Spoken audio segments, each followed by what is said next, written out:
จูตับตอนเช้าๆกินกับข้าวร้อนๆคือเก่าพี่น้องมาวะโอ้บ่ได้กินโดนแล้วเว้ย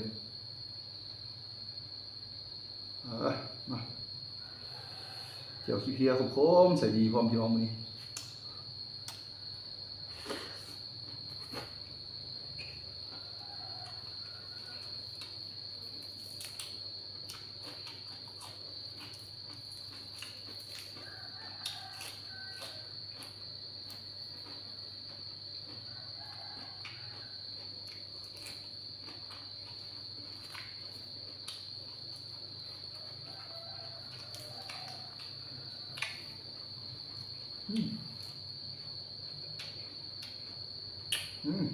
แซ่บเจียวนี่กลมบีพี่น้อง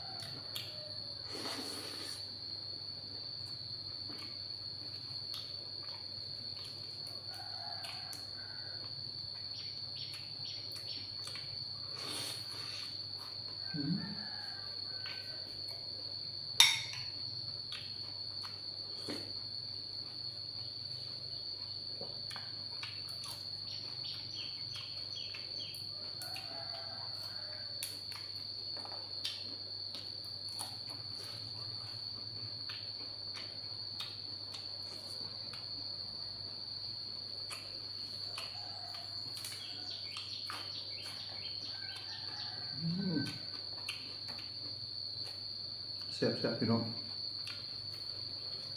แมงวันก็เริ่มมาแล้ว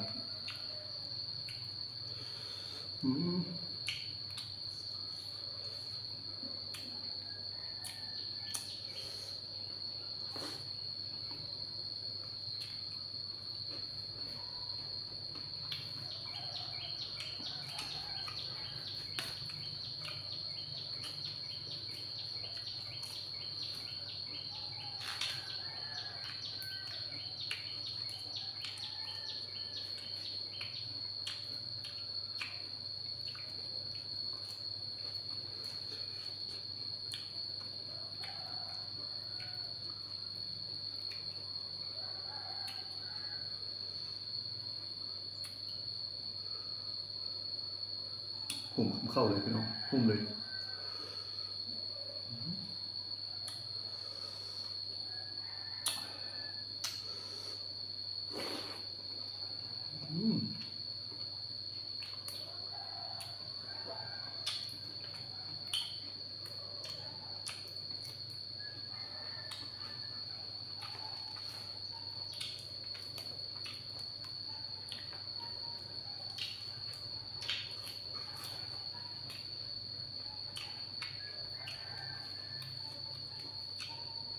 แซ่บเกินคำบรรยายพี่น้อง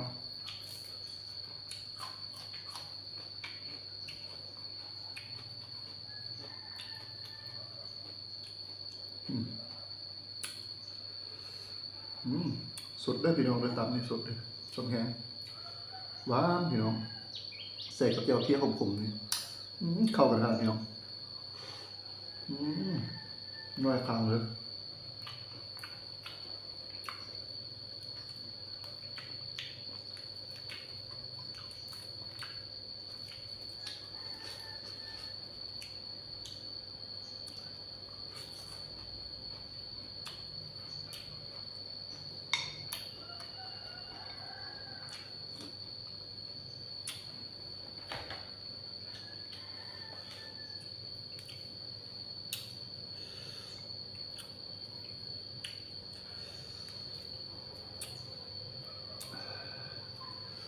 กินแล้วก็สิเรียกแล้วพี่น้อง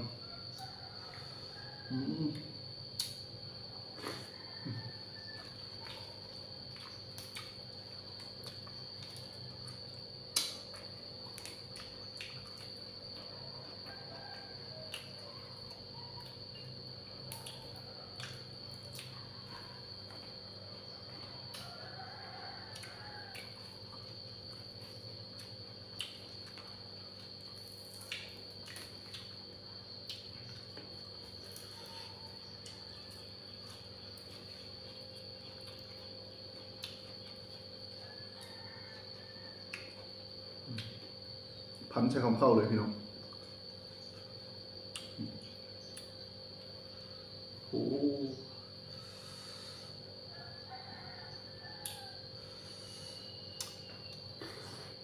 อืม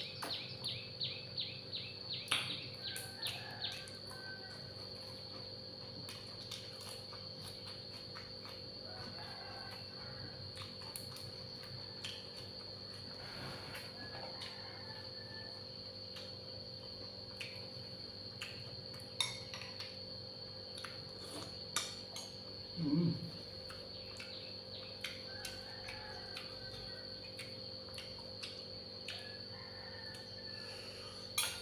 โอ้ยเกับหมดตัวแบบนี้เลยพี่น้องวันนี้เต็มคาราเบลเลยวันนี้อืม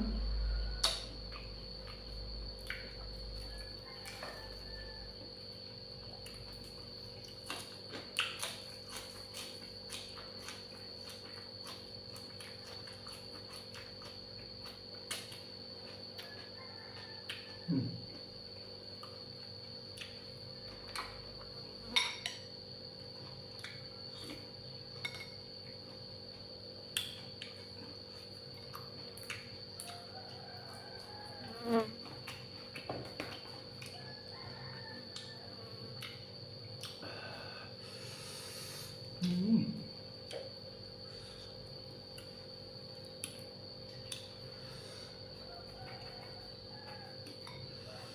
อืมครับพี่น้องเลยบ่ได้กินโดนหลังแซ่บคือเก่าพี่น้องมาอืม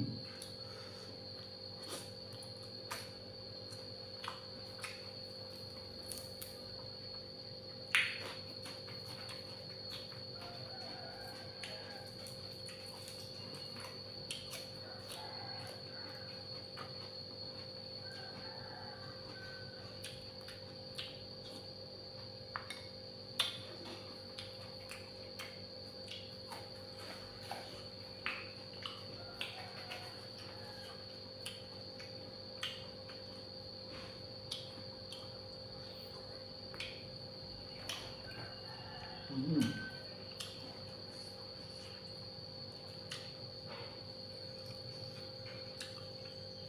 มา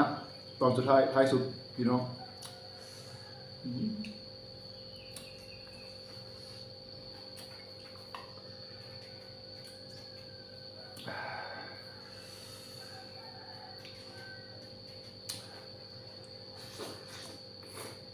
อืม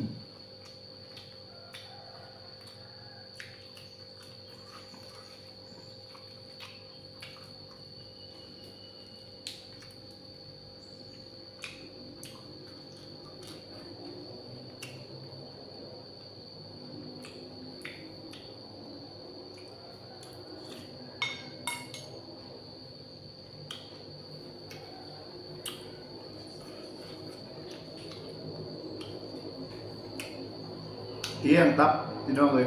บุเรือมื้อนี้นะสำหรับมื้อนี้ก็ขอลาไปก่อนเด้อพี่น้องเด้อ